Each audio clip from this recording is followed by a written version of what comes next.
해병대원 특검법 통과 후 폭풍이 거셉니다. 사실상 야당 단독으로 법안이 통과되자 전국이 급냉하면서 오늘 예정돼 있던 22대 국회 개원식도 무산됐습니다. 네, 국회 연결해서 아침 상황 살펴보도록 하겠습니다. 윤솔 기자 나와주시죠.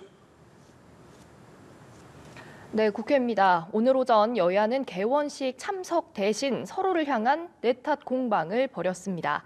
국민의힘 박준태 원내대변인은 개원식 불참 배경으로 우원식 국회의장의 편파적 의사진행이 유감스럽다고 말했는데요.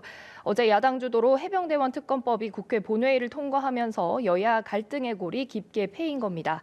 박 원내대변인은 필리버스터 발언 중인 의원의 입을 막은 최초의 사례라고 강력 반발했습니다.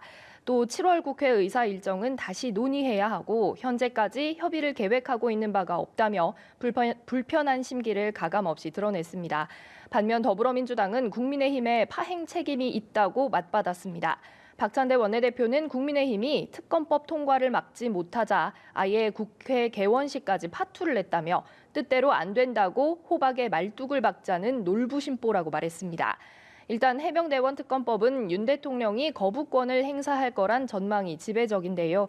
법안이 다시 국회로 돌아올 경우 재표결 문제를 놓고 여야의 수싸움도 치열해질 거로 보입니다. 아울러 쟁점 법안이 산적한 상황에서 여야 냉각기가 길어질 경우 국회 개원식 역시 무기한 지연될 가능성도 제기됩니다. 네, 각 당 내부 상황도 짚어보겠습니다. 앞서 저희도 대담을 통해 다뤄본 것처럼 국민의힘 같은 경우에 한동훈 당대표 후보가 영부인 문자에 답하지 않았다는 논란으로 당권 후보들 간의 공방전이 거세게 오가는 모습인데 어떻습니까? 네, 맞습니다. 국민의힘 한동훈 당대표 후보가 총선 기간 김건희 여사의 문자에 답장하지 않았다는 논란이 당권 후보 간 쟁점화되고 있습니다.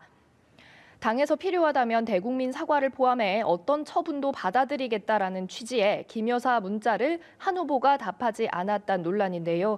한 후보는 오늘 기자들과 만나 왜 이 시점에 이런 얘기가 나오는지 의아하다며 사적인 방식으로 공적인 논의를 하는 게 적절치 않다고 말했습니다. 또 총선 기간 대통령실의 공적인 통로로 어떤 방식으로든 사과가 필요하다는 의견을 전달했다고 말했습니다. 다른 당권 후보들은 한 후보의 태도에 문제가 있었고 미숙한 대응으로 총선에도 악영향을 미쳤다고 맹공에 나섰습니다. 나경원 후보는 한 후보의 판단력이 미숙했고 경험 부족이 가져온 오판이었다며 당 총선 후보자 전원에게 사과해야 한다고 요구했습니다. 원희룡 후보는 요구하는 걸 다 하겠다는 영부인의 문자에 어떻게 답도 안 할 수 있냐며 절윤이라는 세간의 평이 틀리지 않은 것 같다고 총선 패배 책임론을 다시 제기했습니다. 잠시 뒤인 오후 2시 전당대회 공정경선 서약식에서 윤상현 의원까지 포함한 4명의 후보들이 모두 대면할 예정입니다.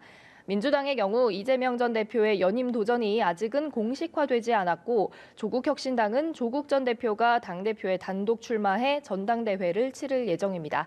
지금까지 국회에서 연합뉴스TV 윤솔입니다.